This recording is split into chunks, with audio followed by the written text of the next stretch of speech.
Hi, welcome to the channel. Today's video is titled Charlie Kirk proves that easy women create weak men. This is the title. All right, we're going to check this video together and I'll love your thoughts and your contribution in the comments below. Let's dive right in. Hi. I have to film this, so can I give my friend my phone after I ask? Okay, thank you. So with the rise of red pill content creators, such as men like Nick Fuentes or Andrew Tate, you know, yeah. Well, what is your opinion on Gen Z men idolizing these influencers and influencers like them? And as yourself are a conservative influencer in some way, do you think that they're like them and their followers are justified in what I would say extreme beliefs? Because they can tend to skew to an extremity. But do you think that they are justified? And even then, with those beliefs, do you think that in a way they are tainting other people's view of the conservative community? It's a good question. Look, young, I have a great heart for young men that have grown up in a toxically feminine society that has told them that it's a problem that they exist and that they don't understand anything about male human development. They don't understand anything about what a 13, 14, or 15-year-old boy needs, how they grow, how they're largely immature and hyper-physical, and they know nothing about actually how to turn boys into men.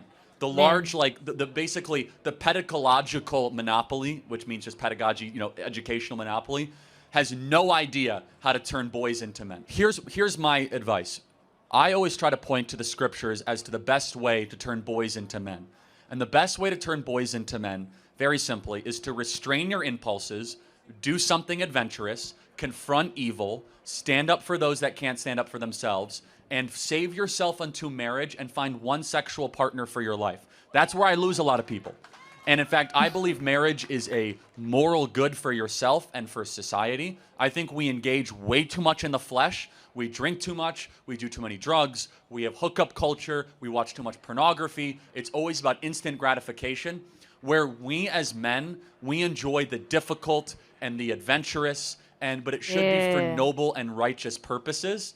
And so, insofar as someone's advocating for that, I'll agree with it. Otherwise, I would say that not so much. Interesting. And this also comes cuts across the board, where you hear many women say toxic masculinity, and then you hear some men be like, "Oh, they don't want to be part of the toxic masculinity." Is there anything like toxic masculinity? Because I'm trying to understand, like, who created or whoever came up with this ideology that masculinity is toxic or being a masculine man is toxic. Who came up with that rhetoric? And true, we have lots of weak, and the society is producing lots of weak men. You see many men come and say, "Oh, they want equality." Hello, were you created to be equal as women in the Bible? Where exactly? This argument or this was something I and my sister were discussing yesterday. Where in the Bible did you see where God created a man and a woman and said, "Oh, I'm bringing you your equal"? Never, never. But people come bring this rhetoric to say, "Oh, a man and a woman are supposed to be equal. My husband and I is 50-50." Keep quiet, dear. There is nothing like 50-50. There is nothing like equality across the man or across the board for man and a woman. And there's nothing like toxic masculinity. A masculine is masculine, feminine is feminine. And before, what you should understand, a man is created as the head. He is seen as the head. He is seen as the head. And the woman, what is she seen as? Support. Support. But again, most men, the society is making men or producing men making men forget their role in the society.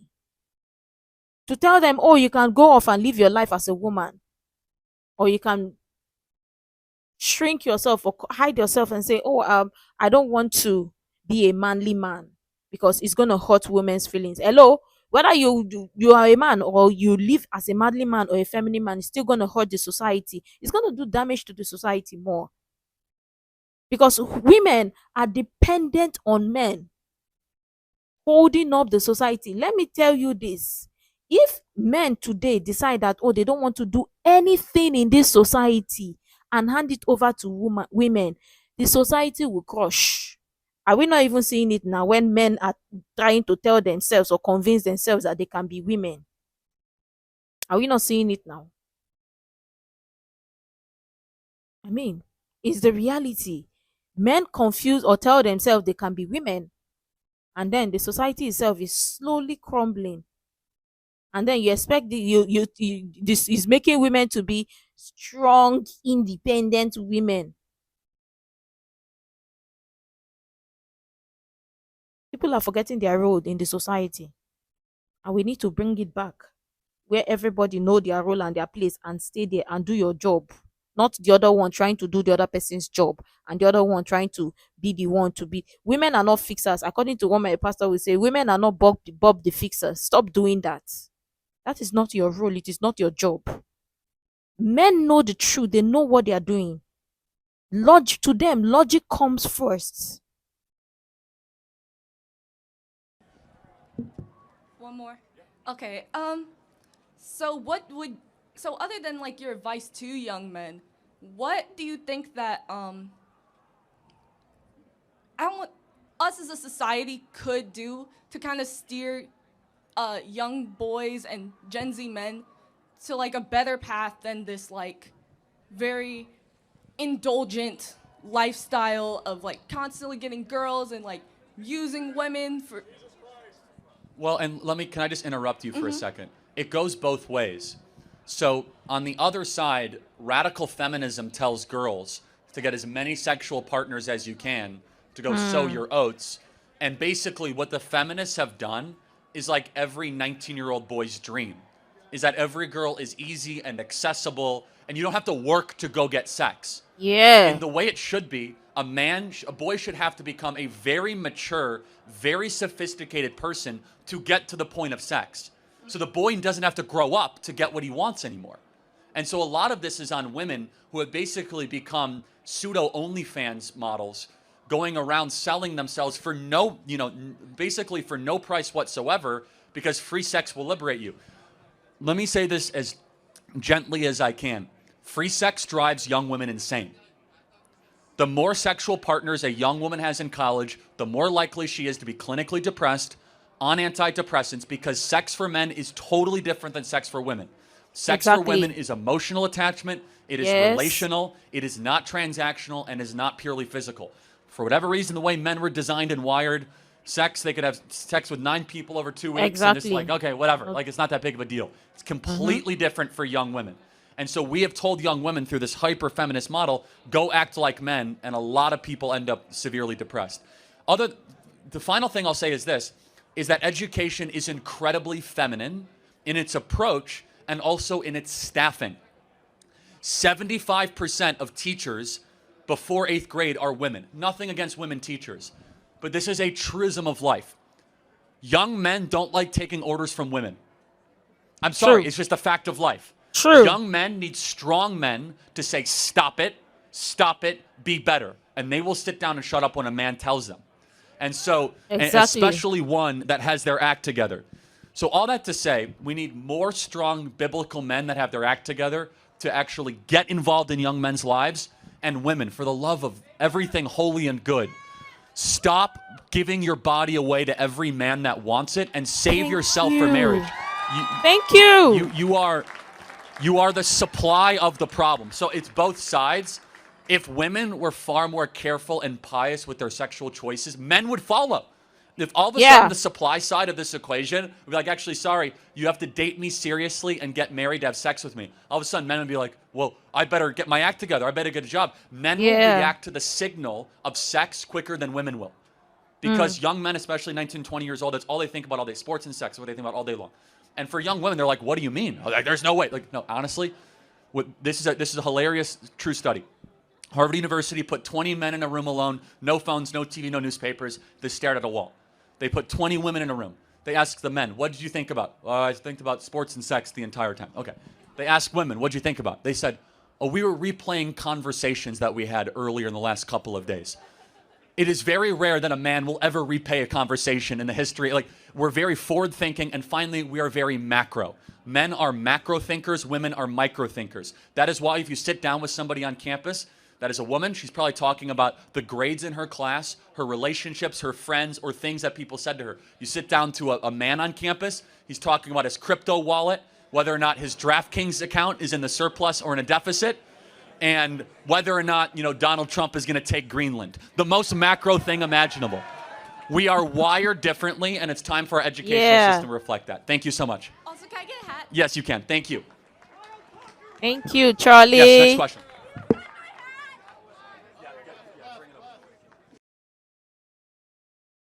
Thank you, Charlie Kirk. God bless your soul. Oh my goodness. You see that? Exactly. The demand and supply. Back to exactly what we said earlier, because men know exactly what they are doing. And again, listen, true, true. Young men don't like to take orders from women.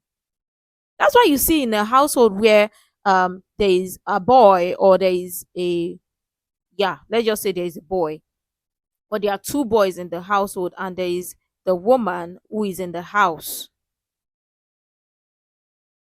as the wife. Let's use two family scenarios, and she is the only parent in the boy's life. Do you think the boys would take orders or respect the mother? Absolutely not. They would not. But because even when she tells them, oh, go and sit down, do this at so time, they don't like it. But if there is a man in the house, but in that family, if there is a girl, she will listen to the mom. But if in that scenario there are two boys, the wife and the husband, and if the wife or the mother were to tell the boys, sit down, eat your food at so time, and they refuse, the dad, if the dad is present in that scene and he tells them, or the dad too doesn't even need to tell them, if the dad looks at them, they know the right thing to do. That's because masculinity, they fear the presence of masculine energy as opposed to feminine. I mean, so obviously, exactly, it goes both ways. But at the end of the day, this is the problem. When he is saying the right thing, and then quote unquote feminists, modern feminists, be like, how dare you tell us what to do?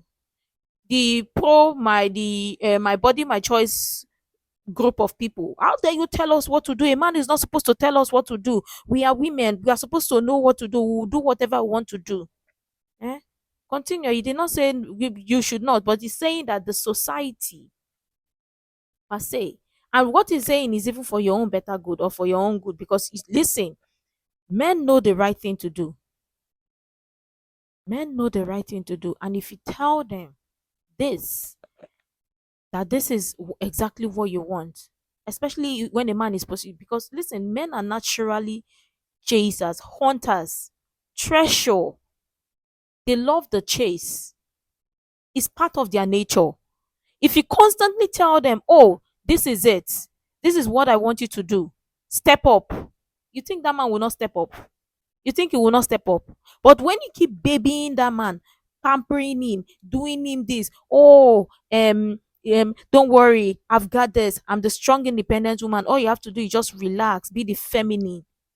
It's gonna relax because he has forgotten his role, and you are doing his role. It's gonna relax. It's gonna be the woman. It's gonna be the woman. You think men don't know? They know. They know. And potentially, guess what? You see that sometimes some women stay with this man, and after years, over and over again, they try to be the man in the house, and then maybe one day they got tired and they kind of asked this man to leave and to step up. And guess what? Give him 6 months or a year. You realize that he's doing that same thing that is never, or doing what is never done for you for another woman. And then you wonder, like, or you say, oh, he's wicked, is this? No, because you were babying him. You were doing his job. You were doing his job. Because if you don't give him that hand to say, oh, I want you to be weak, I want to be the strong. That's why when I hear women say, oh, they're strong, independent women, I just be like, you guys don't even know your role in the society. Because if you know your role in the society, you don't need to attach strong independence. Men are already strong enough to do the job. You don't need to be independent because you can get help from men. And men know, they love it when they assist women or when they help women, because their nature is to help. Their nature is to do things for you. There is this part of the Bible, therefore, it's in Genesis. Oh God, I'm trying to remember it. I don't want to say the wrong thing. But um I don't want to say the wrong thing. Hold on. Genesis. Genesis. Hold on, let me get it.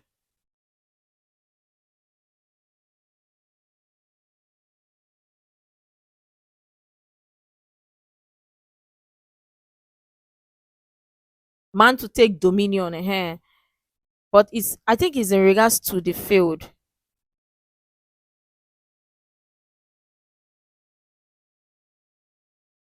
I think it's in regards to the field and dominion.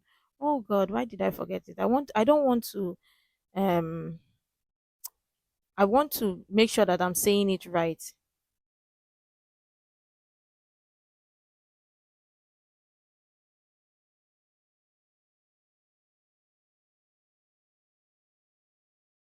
Leadership. There is another one. Oh,